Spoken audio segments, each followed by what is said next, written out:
What's going on, guys? Your man Unspoken Reviews back again with another video, and today we're going to be doing episode 4 of Eyes of Wakanda, The Lost Panther. All right, guys, so I want to give you guys an apology. I know this video has been taking a long time for me to get to you guys.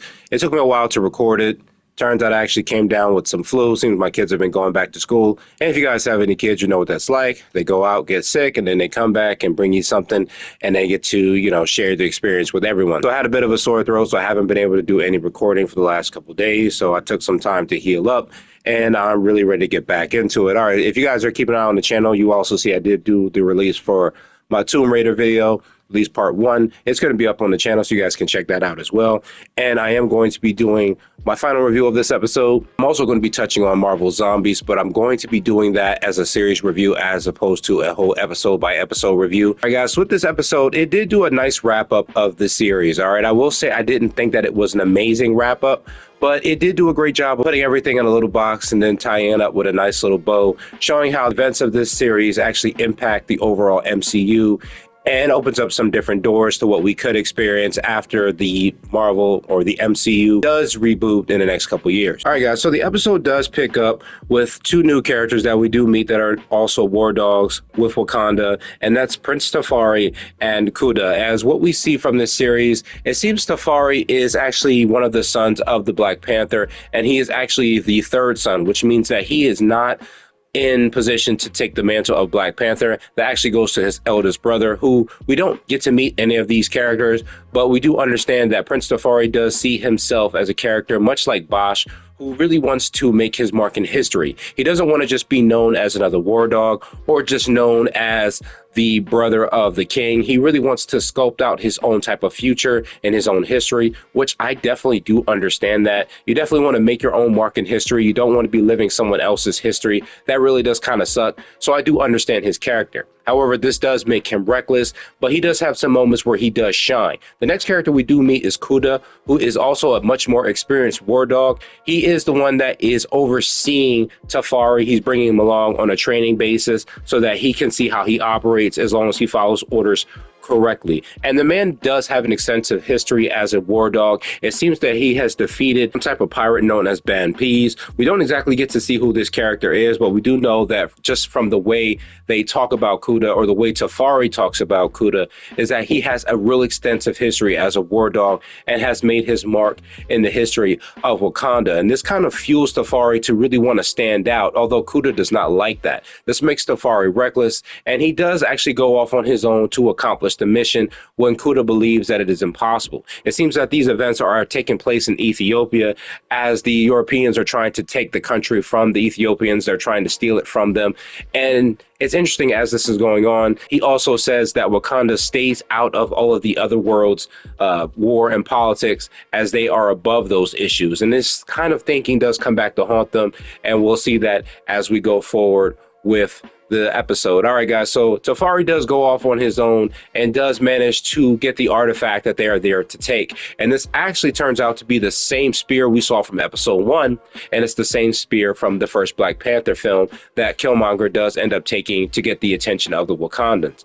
And it's very interesting seeing how the Europeans managed to get their hands on it. We don't exactly hear how they did it, but it seems that ocean must not have been too deep for them to be able to find it. I think the only way they've been able to get their hands on it is through fishing nets, because back then they did not have scuba gear. So someone would have had to have been fishing and then found it in the oceans below. So they do end up getting it back. And we do see Tafari, like I said, is very much feeling like he wants to make his mark in history, though Kuda tells him that he needs to be more focused on being a war dog that just follows orders, and that his time will come as long as he sticks to it. And we do understand that Kuda is, by this time, even though he is experienced, he does have a family and he does have a life that makes him want to make it back home. Back when he was achieving all these great things with Wakanda as a war dog, he was pretty much a young man with nothing really to lose except for his dedication to Wakanda. Now that he has a family, he tends to be a little bit more careful with how he executes missions, although Tafari doesn't understand this, and he only just sees the great things that Kuda has done. We do also get a chance to see another vehicle here in Wakanda Wakanda. Pretty cool. It seems like a type of vehicle, much like a sedan. It seems like it kind of drives, but it has two types of modes. It seems when it's on more rough terrain, the wheels seem to split out. When the terrain seems to smooth out, however, the wheels come together. And it's pretty cool to just see once again how Wakanda had all this tech and they were able to do all these miraculous things, but just had no ability to want to share it with the rest of the world. Even though the two are kind of getting into a spat over the artifact, two are actually attacked. And it seems that it is somewhat of a Black Panther. You see the armor here is kind of outfitted like a Black Panther, but it seems a little bit more future in tech. And that does make sense. We do see that Kuda and Tafari do put up a pretty good fight. And I do like that Tafari does kind of stand his ground. You know, Kuda does tell him to run, but Tafari refuses. He doesn't want to leave Kuda behind. I thought maybe it was somewhat to do with a bit of arrogance on his part, but he really does just want to prove that he is capable of standing next to the War Dogs and making his own branch in history. So he does help Kuda out, and they really do double team this Black Panther, and they do manage to put her down. I do say her, as she is actually the Queen of Wakanda 500 years into the future from where the two, both Kuda and Tafari, are from. And it seems that she did come from the future with the intent of saving Wakanda. As it turns out, in her future, as the planet Earth are actually attacked by an alien race known as the Horde. And it seems that the Horde are kind of like this insect alien race. If you follow the comics, they're more like locusts. They kind of go around the universe causing issues around with different planets.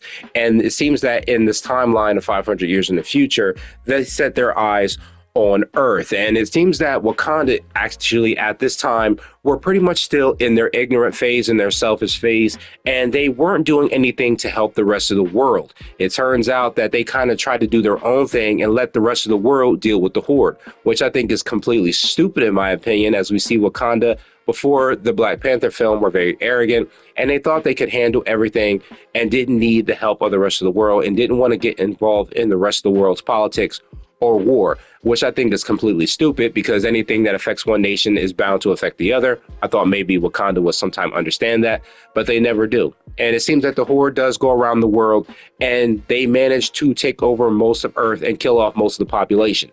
This would include probably Captain America, Iron Man, quite a few, many of the X-Men, possibly one or two Eternals. It's pretty interesting that all these things would be happening around them, and Wakanda was like, okay, not our problem. We'll let everybody else handle it, which I think is completely stupid. The Horde does manage to take most of the planet, and with all the other defenses of the planet taken down, they only have one place to go to, and that is Wakanda. So all of their forces set their sights on Wakanda and managed to come to them full force. And the Queen does talk about how she tries her best to save Wakanda. However, they're unable, and it was only her and a few Dora Milaje members that are left over to defend the nation. They do manage to find a nice place to hold down, but it will not take long before the Horde overwhelm them.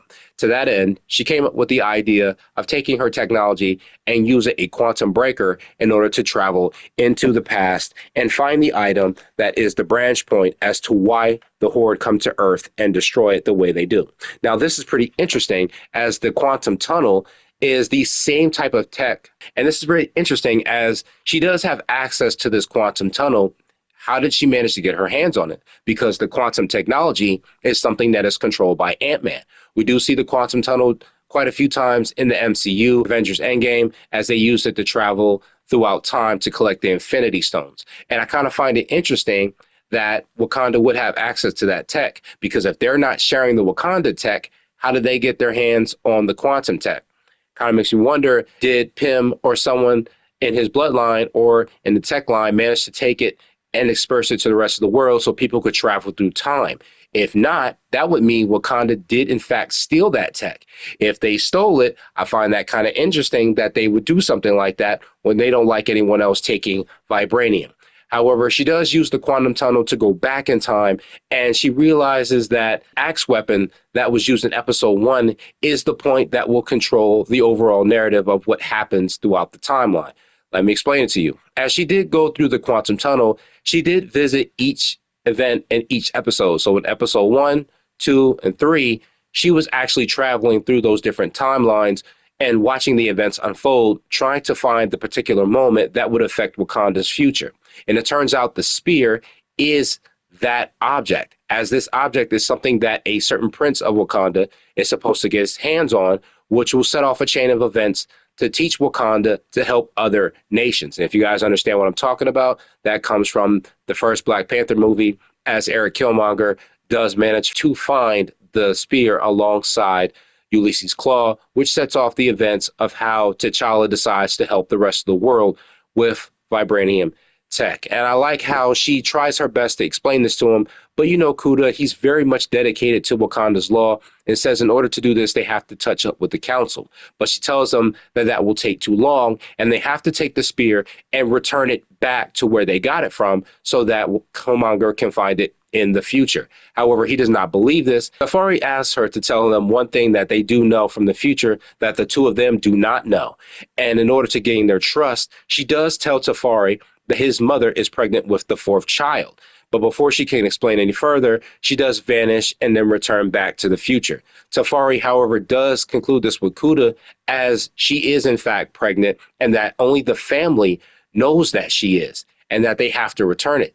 Kuda is still unwilling, but Tafari tells them that if Wakanda's future is on the line, they have no choice but to follow through and do this. And I like how Tafari really is grown at this moment, is that not only does he want to set himself apart, but he's willing to do what it takes to save his nation. As Tafari and Kuda do try to go back to return the axe back to the town of Ottawa, we do see that this kind of branches back and forth between the present and the future. As the two of them are moving to return the axe, we do see the future Queen and Black Panther, as well as the Dora Milaje, are putting up their last fight with the rest of the Horde. And the Horde is just taking them out. The fight kind of goes in two ways, right? It does seem like the Wakandans are putting up a decent fight, but the Horde is just agile and they're just vicious and they're just taking them out at every turn. And it seems that she's the very last one to put up a fight. However, Tafari does manage to return the spear back to the clock that he finds it from in the exact same position with the exact same place that he got it from. And he's able to save Kuda's life. Now, we don't exactly get to see how this does play into the future as far as this queen is concerned. We don't exactly get to see that. We just know that it is returned to the clock. And we do see that both Kuda and Tafari do survive. The two of them do return to Wakanda, and Tafari does take on responsibility as the one that did cause some of the major issues that happened during the mission and how they were unable to acquire the artifact. The two of them can only hope that their actions did play a positive part in Wakanda's future. We see Killmonger standing in front of the glass case with the axe inside it. All right, guys, so that was the wrap up to the series.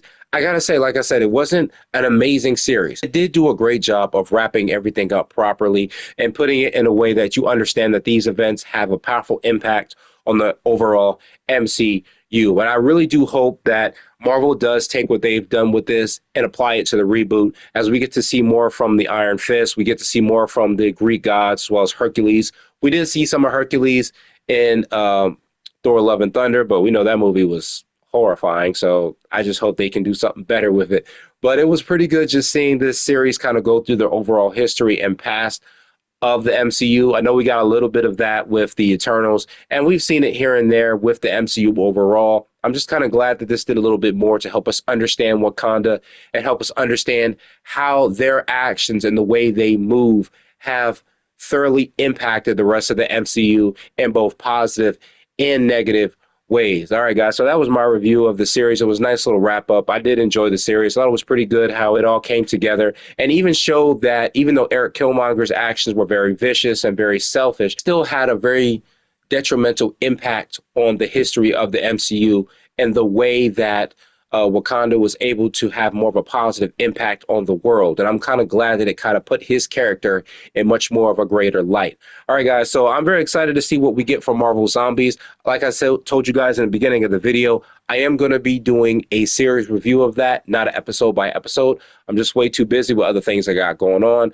Make sure you guys are on the lookout for my Tomb Raider Part 2. I'm going to be working on that in a little while to make sure that comes around. I hope you guys enjoyed the video, and I will see you guys in the next one.